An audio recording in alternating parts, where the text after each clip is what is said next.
Well, guys, it's Casey Israel again, and this is episode 6, part 2 of Casey video game hunting with Casey Israel. Well, I hit the first finished off, and I got a couple cheap Sega Dreamcast game. First is, I'm not 100% sure I have these two. Is Sega Sports Baseball, and looks like Rogue's Bear, Tom Clancy game for the Dreamcast. So those two I was pretty sure I don't have at least one of them. It's kind of hard to remember about sport games, especially when they look extremely identical from each other, except just switching players. They shouldn't just use like the same white box art like Madden. Like, here's the thing I can say for Madden, for Sega Genesis, they use the same white box looking on the case. Yeah, you have a different person on there, but honestly, Madden, I think what they really should do with Madden is you buy a game, maybe you pay, this is going to sound stupid, but here's an idea. Maybe you pay like $100 for Madden, but it's good for at least 4 or 5 years. And every year they have an update. And you have, you pay like $20, $30 a year for an update. Instead of just, I gotta get the new Madden, I gotta get the new baseball, I gotta get the new soccer, I gotta get the new FIFA, gotta get FIFA.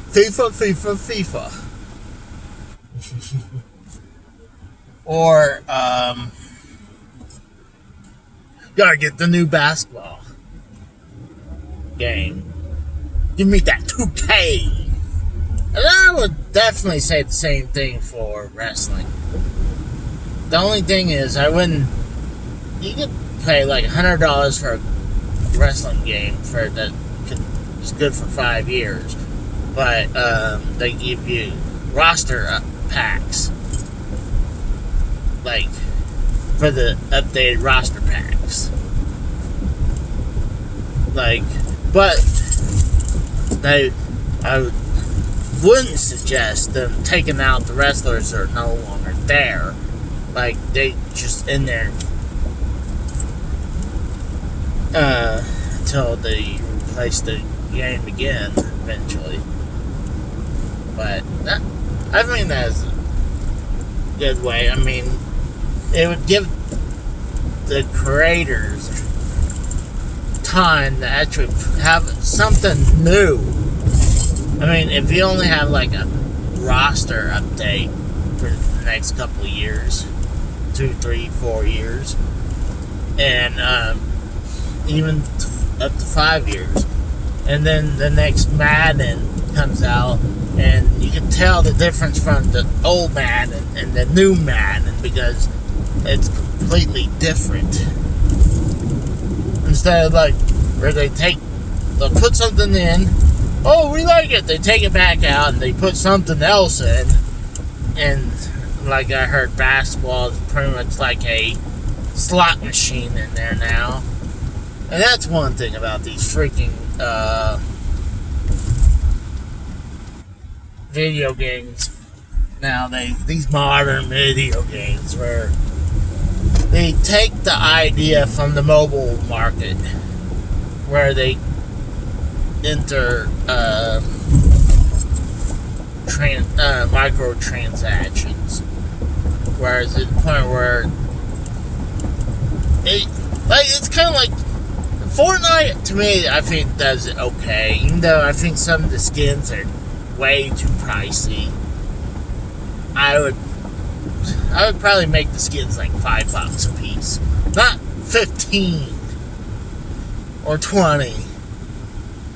Like, good God. You want people, more people to buy this skin. You do like $20, $15, $20, you're gonna have a lot less people buying these skins or packs. I think that they have a reasonable price, they can do it, but I hate these microtransactions. I don't mind DLC. I mean, here's a great point. Nintendo does the DLC really well, especially during the Wii U. When the Mario Kart 8 first came out, and they announced, oh, there's going to be DLC.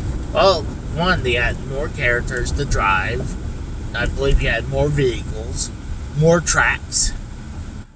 And it was, to me, it was a great deal. I mean, I think you had like 8 new tracks. I think you had 8 new tracks. And then same amount of new characters and so on and so forth was added. And then, like, good ones like Breath of the Wild. I mean, they have it, or they give you little perks on stuff. What's funny, Link, it's supposed to look like back in medieval times, but he'll have one of the perks is a Nintendo Switch shirt you can find.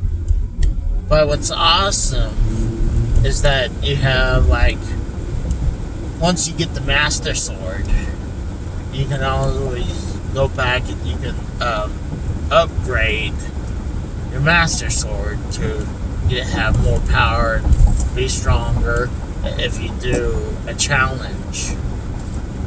And I tried it. I think I beat one part of it. It's extremely hard, and I really like what they did with the Breath of the Wild DLC. Like I said, I believe Nintendo does DLC pretty well. Not saying they don't screw up every once in a while, have some shit DLC. But, no, like wrestling. If you play WWE 2K, usually what I do is, like, I do not like grinding to get my wrestlers. I'll pay the $5 to have everything unlocked. Because I'd rather make matches and play, make my dream matches, make characters, or at least, no, I don't make shit. I download all the characters people made. But,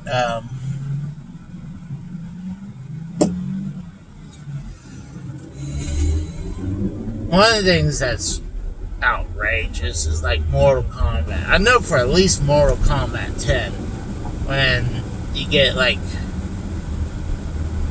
20, I believe you get 20 easy fatalities, where I think you either press 2 buttons or 1 button, and you have to pay $5 for 20 easy fatalities. To me, I'm like, really? I'd rather pay $10 for easy fatality, unlimited easy fatality, than having a 20, if you ask me. But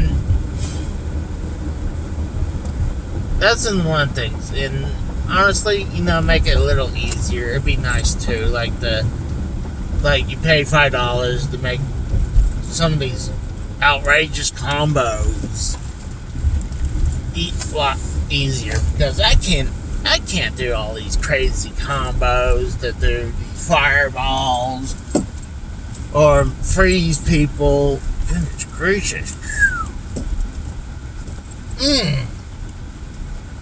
I'm sorry, babe.